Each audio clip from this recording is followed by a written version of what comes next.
what you kind of coin as auditing the banks before you come up with a financial strategy, right? When I'm looking at potential financial institutions, I'll come up with the list of the largest banks, credit unions, CDFIs by the number of assets that they have. And so that usually will at least give me some ideas like, okay, if this bank has at least $1 billion in assets, that means they probably have some available capital to lend versus if it's like, okay, they have 300 million, maybe they're a little bit more constrained. But you go a little bit further in terms of looking at the type of lending that they specialize in. Talk a little bit about your process in sort of identifying these financial institutions and what data points and data sources do you use to evaluate these institutions before coming up with these different funding strategies. Perfect, bro. This is my language right here. So if I get to going and I get long-winded, let me know. Okay, so bank auditing, kind of like what I call it is, we all go to these institutions, national banks, regional banks, credit unions, etc., right? And they always pull our credit report. And I always ask people, when was the last time that you actually pulled their credit report? When you looked at their banking financials, you got to understand this because banks are nothing more than your business partner. And if you understand it and look at it upon this way, you don't want to go to a bank that if your specific niche is business credit cards, business lines of credit, or even if you're on the personal side, you don't want to deal with an institution that cannot service you at that level. I'm at a point now to where if an institution can't give me access to 100,000, I can't bank with you. So you need to audit these banks and make sure they're going to benefit you and where you're trying to go in your business, you know, to get you to the next level. And that could be entry level is just knowing what bureau they pull from. Okay, now I understand what bureau do you pull from. Okay, do you use FICO 5, 8, or FICO 2? It's different FICO version that they're going to pull for different types of lending. Now, whenever you understand the different types of lending that they may use, you may say, okay, if I'm trying to go for an auto loan, everybody is going to know that credit unions are the best places to go for auto loans. But now, what if you could get an auto loan from this institution, and then in the midst of you building a solid comparable with them, they offer personal credit cards and they offer business credit cards. And then you understand the max exposure. Max exposure is basically saying, okay, how much access to capital will you give me before you either cut me off or file a UCC1 on my business? So that's going to a whole nother rabbit hole, but just understanding what type of lending do they specialize in. You don't want to go to, let's just put it this way.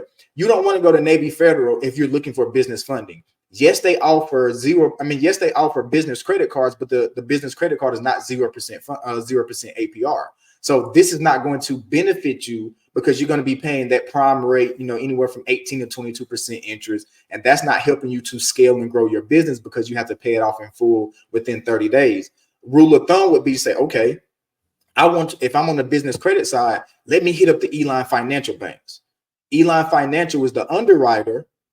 We're going to get spicy right here, but a lot of people are going to deal with multiple credit unions, and you're going to Renaissance Bank. You're going or Renaissance Credit Union. You're going to Sun East Credit Union. You're going to all of these credit unions, and then you're building multiple relationships. And yes, they may pull from different bureaus, but if the underwriter is Eline Financial, you only can have so much access to credit from this specific underwriter. And then let's just say you already have credit cards that's maxed out. What is your underwriter usage? You see what I'm saying? So you got to understand the game on a different level to understand, like, okay, this is where I'm trying to go. Now, how do I maximize and get all of the benefits from these institutions, whether it's a national bank, regional bank, or even a credit union? I actually start to uncover through trial and error, like, what are these underlying like interdependencies between these different banks? Like you mentioned, like there's Eline Financial Services, Card Assets, FNBO, Synchrony Bank, like a lot of these sort of third party credit card issuers, what they basically do is sort of white label with these different banks and credit unions. So if banks don't underwrite their own, they can still offer credit cards, but it's just going to be through Eline. So understanding like at which institutions you're going to come across these sort of overlaps, because you may not know on the front end, you might think, okay, for example, West Banco and Fulton Bank, right?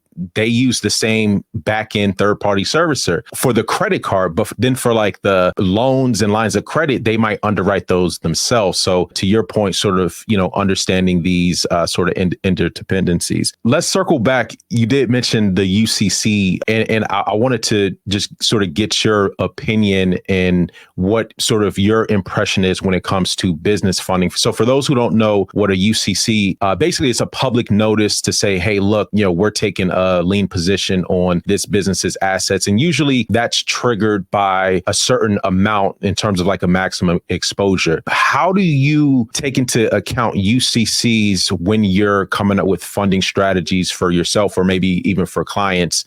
Just understanding what those thresholds are at each institutions and how do you go about like navigating that to maximize funding? I love this question. And once again, you got me in my bag right here. I love this conversation. We could talk this all day.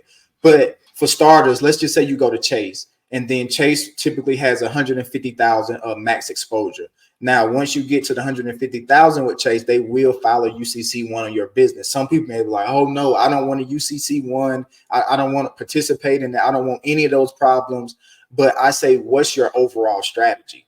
I may say, okay, I don't like UCC1s, but to somebody else, if you want to build a solid comparable for your business, you got to take into consideration this UCC1 will then turn into a UCC3, and then they report all of this information to the business credit bureaus. Now you have $150,000, $250,000 UCC3 on your business. This shows stability and that you can actually service debts. So now you're able to get access to more capital later on down the line. So I have mixed emotions about the UCCs.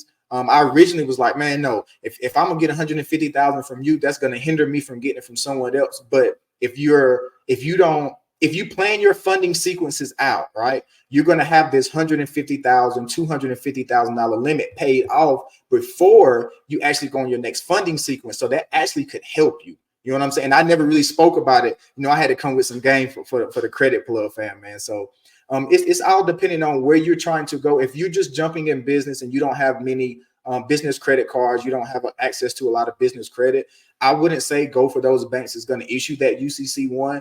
But once you have some seasoning on your business and you got some age under it, and then you have got funding from different institutions, this can very well help you for the long-term plays.